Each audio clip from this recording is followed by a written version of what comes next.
Hey Internet, so Zackray showed us his amazing strength at Genesis 6, but even a consistent player like him is not immune to upsets, as we saw at Frostbite, where MuteAce was able to take a set off of him. And I really wanted to highlight this set, because I think there are a lot of stylistic things that MuteAce shows, just utilizing his amazing playstyle to the best of his advantage in order to take out Zackray. So jumping right into it, I just want to highlight MuteAce's great ability to apply pressure and how he's able to continue off of a lot of these single hits that he gets off of reads. Because he goes for a lot of committal options, but he uses it to always leave Zackray nervous that MuteAce could cut off whatever he's trying to do, as we see here with this interesting jump read. He first gets that nair, and then immediately knows where Zackray is going and jumps up there to meet him, as Zackray just wanted to try and reset things after that first single hit and ended up jumping up there, but MuteAce just followed him with the up air. So he's able to get that up air, and then he just continues to float. Another one forces him to air dodge, but he's not in the position for like a great frame trap, but he can still land and keep pressuring with that up air again. And then he just sort of sits here, waits, Zackray whiffs a grab, because he's nervous of what MuteAce is doing. Again, just using that amazing movement to weave back and forth and keep applying pressure. Hits Zackray up into the air, hits him again, and just keeps going in, till eventually, once Zackray, he realizes that MuteAce is trying to cover everything, and of course there's going to be a lot racing through his head, but the one thing that's not going to be racing through his head is that Peach Bomb side B. And so I think this is the perfect time for MuteAce to have pulled it out, and he's able to get a strong hit off of this. Of course, it's not a move that you can spam, but it's one that's very helpful if you're just trying to close that gap between you and your opponent, and you don't think they'll be expecting it. So he hits that, hits him off stage, and then continues to pressure, and smartly just, again, forces Zackray into a roll, getting another hit, and just continuing this string. And I think this just highlights MuteAce's ability to keep this pressure up, and his sort of strong read-based gameplay, where he got all of this just off of that one jump read, and then just continuing to hound these attacks right at Zackray. Now, MuteAce's pressure isn't just based off of hard reads. A lot of the time he gets these softer reads where he covers as many options as possible, as seen here, where Zackray goes for that grab, and MuteAce wants to pretty much cover everything that Zackray could do if he were to just be sitting under him, possibly in shield. And so MuteAce Z drops the turn up and fast fall lands here, and what this is going to do is Zackray has to parry that turn up really to get anything, because if he just shields it, MuteAce is going to get a free grab. If he tries to roll away, we can see that MuteAce is already ready dashing forward for that chase. If he tries to roll back, that's a simple and easy reaction. And so, also sitting in shield, MuteAce would just dash up to that shield and get the grab. So this really covered anything that Zackray could have done, and it was a just very strong way for MuteAce to continue to apply pressure, get this free hit into this grab. Now, although I did talk about MuteAce's strong playstyle with how he's able to apply pressure using some hard and soft reads, I also think that his understanding of stage positioning is very great. And I want to use these few interactions here as an example, in which he's just sort of sitting under this main Smashville platform.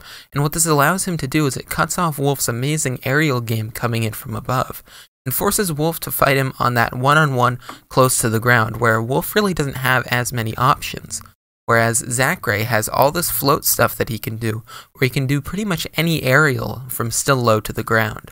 And so it's very strong, where he's just pulling these turn-ups, and then he continues to hang out here under this platform, as Zackray really doesn't know what to do in order to get in.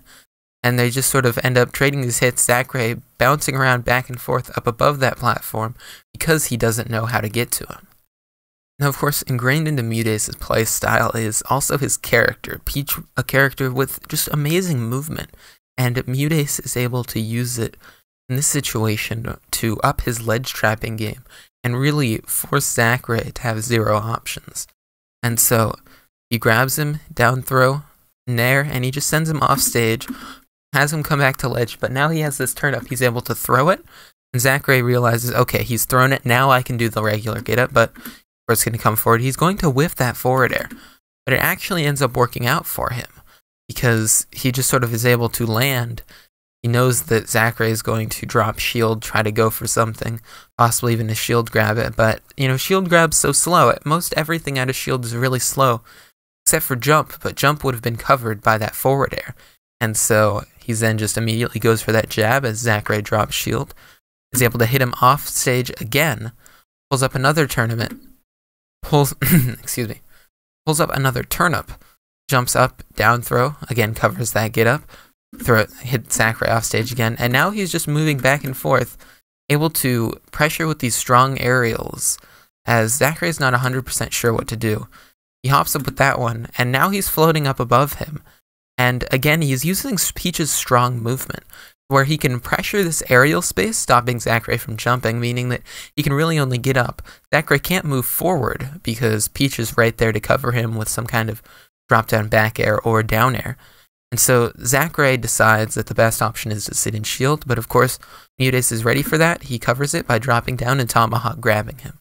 Now here he's able to just pummel him, get him off stage, and wait, and he just smartly, because of all that pressure he's applied, Zackray goes for that all or nothing, just get off ledge, air dodge in, try and get back on stage, because really nothing he's done has worked. And MuteAce smartly again covers it and gets a kill. Although I like covering these like big overarching ideas that you see, this play style for MuteAce, I also like to look at the little things. And one interesting thing here that I noticed was what MuteAce does when he has this turn up. He jumps up, and he jumps off ledge and throws it backwards. And what this backwards throw it does is it allows him to just turn around.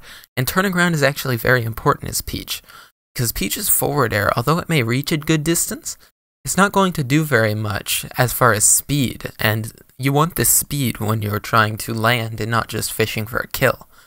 And so, in turning around, he's not going to have that short neutral air, but instead he's going to have that back air open as an option to pressure. I don't think it ends up working out in this situation, but it's still an interesting usage of that turn-up and something that I hadn't thought of before.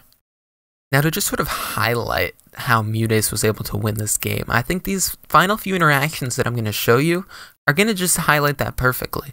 And so what MuteAce does really well here is he's able to cover Zackray's panic options, things like his roll, and then eventually he can just pull the trigger with something because Zackray is too afraid to use any of those things to reset neutral. And so what he ends up doing here is he goes for that up smash to read a roll from Zackray, and then that side B again, he's just reading an approach because what he wants Zackray to do is to stay still because he's eventually going to pull that trigger. And so he's conditioning Zackray to stay still. He does get grabbed, but he smartly mashes out, gets dash attacked, but he can still make it back to stage from here. And he does. And he gets back on, goes for that forward air, just a good strong hit. Now in this situation, what he's able to do is just sort of hang out and immediately go for that back air because Zackray is not going to go for any panic options because he's too afraid that MuteAce is going to read them. And so instead MuteAce just hits right where he is instead of trying to cover a roll, and it's going to get him this clean kill.